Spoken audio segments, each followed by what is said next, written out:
Ley número 1. Nunca le haga sombra a su amo. Criterio. Esfuércese siempre por lograr que quienes están jerárquicamente por encima de usted se sientan cómodos con su sensación de superioridad. No permita que sus deseos de complacerlos o impresionarlos lo induzcan a hacer ostentación de sus talentos y de su capacidad, ya que ello podrá generar un efecto opuesto al deseado, es decir, inspirar temor e inseguridad en sus superiores.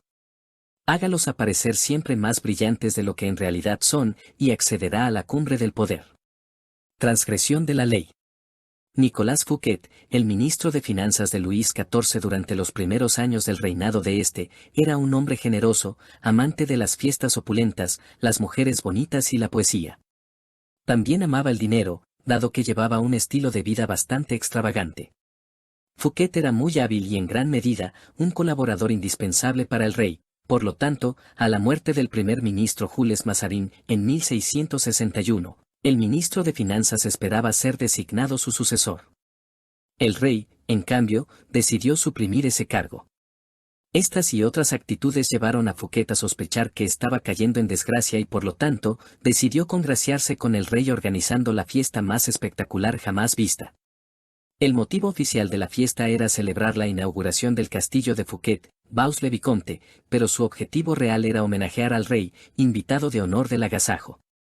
Los más notables representantes de la nobleza europea y algunas de las mentes más brillantes de la época La Fontaine, La Rochefoucauld, Madame de Sévigné, asistieron a la fiesta. Molière escribió una obra teatral para la ocasión, en la cual él mismo actuaría, sobre el final de la velada. La fiesta comenzó con una opulenta cena de 7 platos, en la que se sirvieron especialidades de Oriente nunca antes probadas en Francia, así como nuevos platos especialmente creados para la ocasión. La cena fue acompañada por música compuesta por expreso encargo de Fouquet en honor al rey.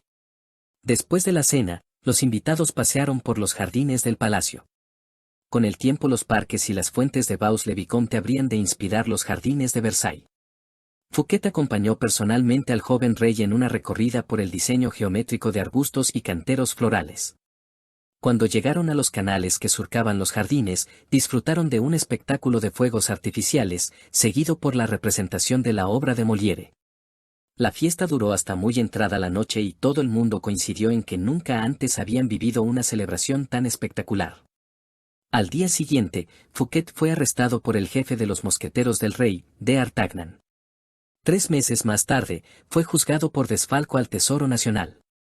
En realidad, la mayor parte de los fondos, de cuyo robo se lo acusó, habían sido sustraídos para la corona y aprobados por el rey.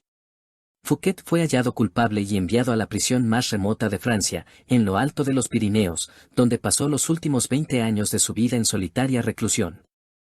Interpretación. Luis XIV, el Rey Sol, era un hombre orgulloso y arrogante que deseaba ser siempre el centro de atención.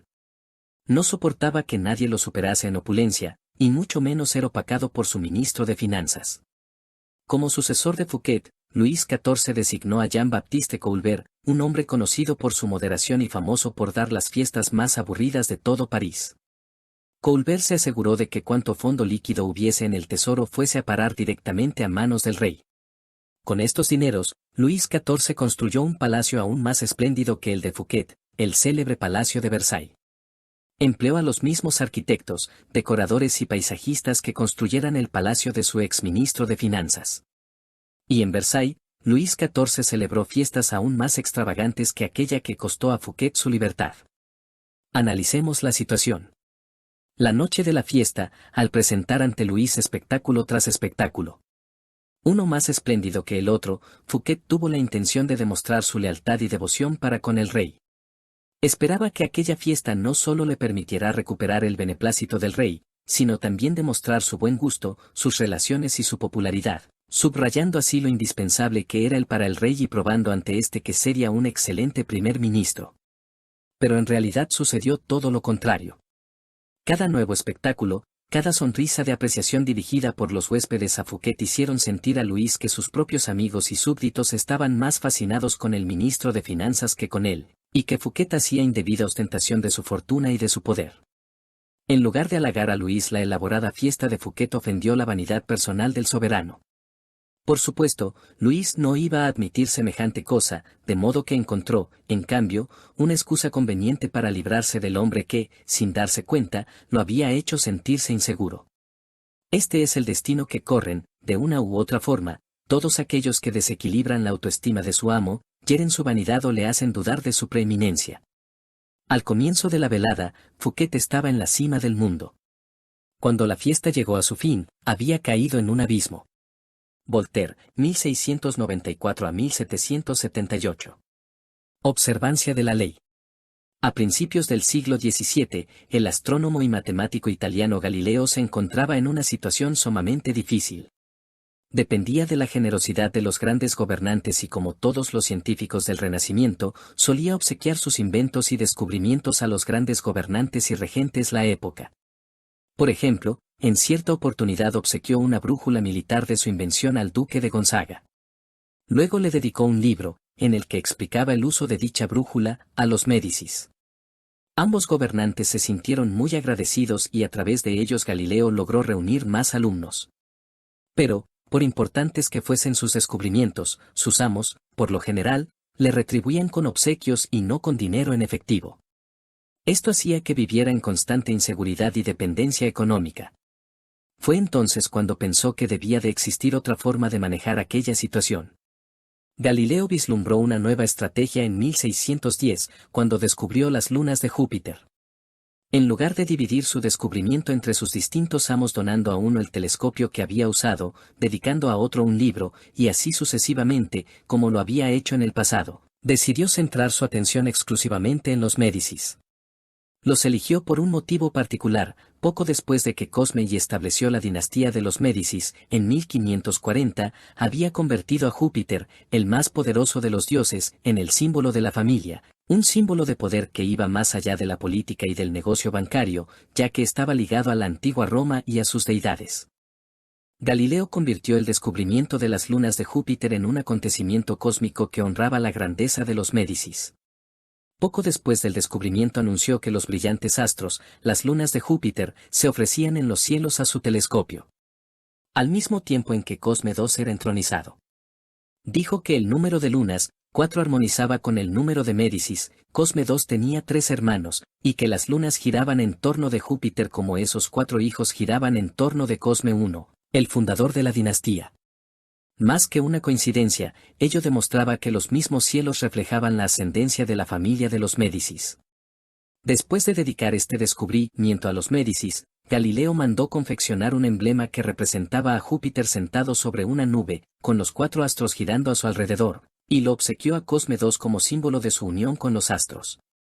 En 1610, Cosme II nombró a Galileo filósofo y matemático oficial de la corte, con un salario respetable. Para un científico, aquello era un verdadero golpe de buena fortuna, que puso fin a sus días de pobreza y necesidades. Interpretación. Con una sola jugada, Galileo ganó más con su nueva estrategia que en años de súplicas. La razón es simple, todos los amos desean brillar más que el resto de la gente. No les importa la ciencia ni la verdad empírica ni el último invento. Les preocupa su fama y su gloria.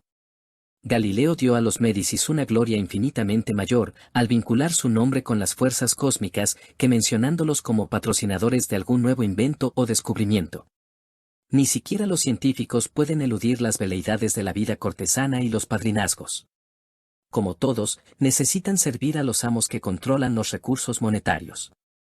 Y su gran poder intelectual puede hacer que esos amos se sientan poco seguros de sí mismos y perciban que solo están para suministrar los fondos, una tarea poco noble.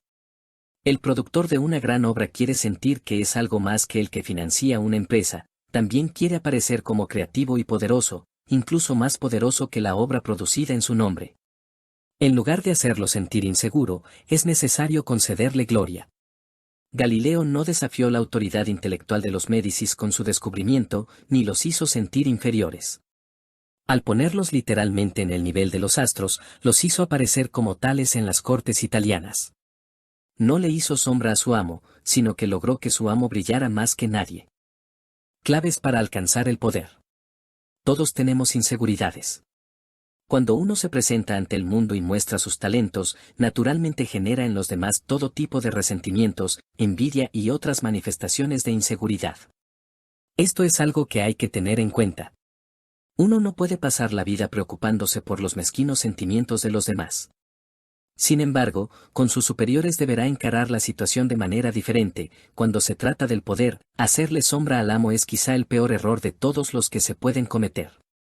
No se engañe pensando que la vida ha cambiado mucho desde los días de Luis XIV o de los Médicis. Quienes logran ocupar posiciones de poder en la vida son como las reinas y los reyes, quieren sentirse seguros y superar a quienes los rodean en inteligencia, simpatía e ingenio. Creer que al hacer gala de sus dones y talentos usted va a ganar el afecto de su amo es un error fatal, aunque muy común. Su superior podrá simular aprecio, pero en la primera oportunidad que se le presente lo reemplazará con alguien menos inteligente, menos atractivo y menos amenazador, como Luis XIV reemplazó al brillante Fouquet con el mediocre y maleable Colbert. Al igual que Luis, no admitirá la verdad, sino que encontrará alguna excusa para librarse de su presencia. Esta ley implica dos normas que deberá aprender. Primero, que es posible hacerle sombra a su amo con ser simplemente usted mismo. Hay amos que son muy inseguros, terriblemente inseguros. Y basta con ser encantador y desenvuelto para hacerle sombra. Nadie tuvo más talentos naturales que Astorre Manfredi, príncipe de Faenza. Era el más apuesto de todos los jóvenes príncipes italianos y cautivaba a sus súbditos con su generosidad y su espíritu abierto. En el año 1500, César Borgia puso sitio a Faenza. Cuando la ciudad se rindió, sus ciudadanos esperaban lo peor de parte del cruel Borgia, quien, sin embargo, decidió perdonar a la población. Se contentó con ocupar la fortaleza, no ejecutó a ninguno de los ciudadanos y permitió que el príncipe Manfredi, que solo tenía 18 años de edad, permaneciera en su corte, con total libertad. Sin embargo, algunas semanas más tarde, los soldados apresaron a Astorre Manfredi y lo llevaron a una prisión romana. Un año más tarde, su cuerpo fue encontrado en el río Tíber, con una piedra atada al cuello. Borgia justificó el horrible acto alegando cargos de traición y conspiración, pero el problema de fondo era la vanidad y la inseguridad de Borgia. El joven, sin siquiera intentarlo, le hacía sombra. En vista de los talentos naturales de Manfredi, su sola presencia hacía aparecer a Borgia menos atractivo y carismático. La lección es simple: si usted no puede dejar de ser encantador y demostrar sus talentos, deberá aprender a evitar ese tipo de monstruos vanidosos. La otra posibilidad consiste en aprender a disimular hábilmente sus virtudes cuando esté al lado de un César Borgia. En segundo lugar, nunca piense que, porque el amo lo aprecia, usted puede hacer lo que se le dé la gana. Se podrían escribir varios tomos sobre favoritos que cayeron en desgracia por dar por sentado que su posición era inamovible o por atreverse a hacerle sombra a su amo. En Japón, a fines del siglo XVI, el favorito del emperador Hideyoshi era un hombre llamado senador. Artista máximo de la ceremonia del té, que se había convertido en una obsesión entre la nobleza, fue uno de los asesores de mayor confianza de Hideyoshi, tenía sus propios aposentos dentro del palacio y era honrado en todo el Japón. Sin embargo, en 1591 Hideyoshi lo hizo arrestar y condenar a muerte. Rikyū se quitó la vida. Solo más tarde se descubrió la causa de ese repentino cambio de suerte. Parece que Rikyū, de origen campesino y luego favorito de la corte, mandó tallar su estatua en madera que lo mostraba calzado con sandalias, un signo de nobleza, y en una pose altiva. Hizo colocar esta estatua en el templo más importante del palacio, a la vista de toda la realeza. Para Hideyoshi, esta actitud significaba que Rikyū no conocía sus límites. Al suponer que gozaba de los mismos derechos que los integrantes de la alta nobleza, olvidó que su posición dependía del emperador y llegó a creer que él mismo se la había ganado. Esto constituyó un imperdonable error de cálculo acerca de su propia importancia, por el que pagó con su vida. Recuerde lo siguiente: nunca dé por segura su posición y nunca permita que los favores que reciba se le suban a la cabeza. Conociendo los riesgos que implica el hacerle sombra a su amo, usted podrá utilizar esta ley en su propio beneficio. En primer lugar, debe halagar y ensalzar a su amo. Los elogios abiertos pueden llegar a resultar eficaces, pero tienen sus límites, es algo demasiado obvio y directo, y puede ser mal visto por los demás cortesanos. El elogio discreto e indirecto es mucho más poderoso y efectivo. Por ejemplo, si usted es más inteligente que su amo, demuestre lo opuesto, hágalo aparecer más inteligente que usted. Actúe en forma ingenua. Simule necesitar de su pericia. Cometa errores intrascendentes que no lo perjudiquen en el largo plazo pero que le brinden la oportunidad de pedir ayuda, cosa que a los amos les encanta. Un amo que no puede brindarle el don de su experiencia puede llegar a hacerlo blanco de su rencor y de su mala voluntad. Si sus ideas son más creativas que las de su amo, atribúyaselas de la manera más pública posible. Deje en claro que el consejo de usted es solo un eco del consejo de él. Si usted supera a su amo en rapidez e ingenio, está bien que desempeñe el papel del bufón del rey, pero no lo haga aparecer a el frío y taciturno en comparación. En caso necesario, baje los decibeles de su humor y encuentre la forma de hacerlo quedar como alguien divertido, con sentido de humor. Si usted es, por naturaleza, más sociable y generoso que su amo, tenga cuidado de no convertirse en la nube que tapa la luz que él irradia hacia los demás. Es su amo el que tiene que parecer el sol, en torno del cual gira todo el mundo, un sol que irradia poder y esplendor y se constituye en centro de atención. Y usted se ve en la situación de oficiar de anfitrión de su amo, ganará su simpatía evidencian sus recursos limitados. Cualquier intento de impresionarlo con su gracia y generosidad puede resultarle fatal. Aprenda de Fouquet, o pagará el precio que él tuvo que pagar. En todos estos casos, disimular sus aspectos fuertes no es señal de debilidad, si esta estrategia termina otorgándole poder. Al dejar que otros le hagan sombra a usted, retiene el control en lugar de convertirse en víctima de su inseguridad. Todo esto le vendrá bien el día en que decida elevarse por encima de su nivel de subordinado. Sí, como Galileo, usted puede dar más lustre a su amo ante los ojos de los demás, será para él un regalo del cielo y logrará ascender de inmediato. Imagen, los astros del cielo. Solo puede haber un sol por vez. Nunca tape la luz del sol ni compita con el sol en cuanto a luminosidad, procure, más bien, diluirse en el cielo y encontrar la forma de incrementar la intensidad lumínica del astro que es su amo. Autoridad, evite hacerle sombra a su amo. Toda superioridad es fastidiosa, pero la superioridad de un súbdito por sobre su príncipe no solo es estúpida sino fatal. Esta es una de las lecciones que los astros del cielo nos enseñan, podremos ser parientes cercanos del sol y brillar tanto como él, pero nunca debemos aparecer en su compañía. Invalidación. Usted no puede vivir cuidándose de no contrariar a ninguna de todas las personas con las que se cruza pero puede ser selectivamente cruel. Si su superior es una estrella en decadencia, no tiene por qué temer hacerle sombra. No sienta piedad, ya que su amo tampoco tuvo ningún tipo de escrúpulos cuando, a sangre fría, se abría camino hacia la cumbre del éxito. Mida con cuidado la fuerza de su amo. Si descubre que es débil, acelere discretamente su caída, en momentos clave, muéstrese más capaz, más encantador y más sagaz que él. Si la posición de su superior es muy débil y está a punto de caer, deje que la situación siga su curso natural. Pero si su amo se encuentra en una posición firme, aunque usted se sepa más capaz, tómese su tiempo y tenga paciencia. Según el curso natural de los hechos, con el correr del tiempo el poder se debilita y cae. Algún día su amo habrá de caer y, si usted juega sus cartas con habilidad, lo sobrevivirá y superará.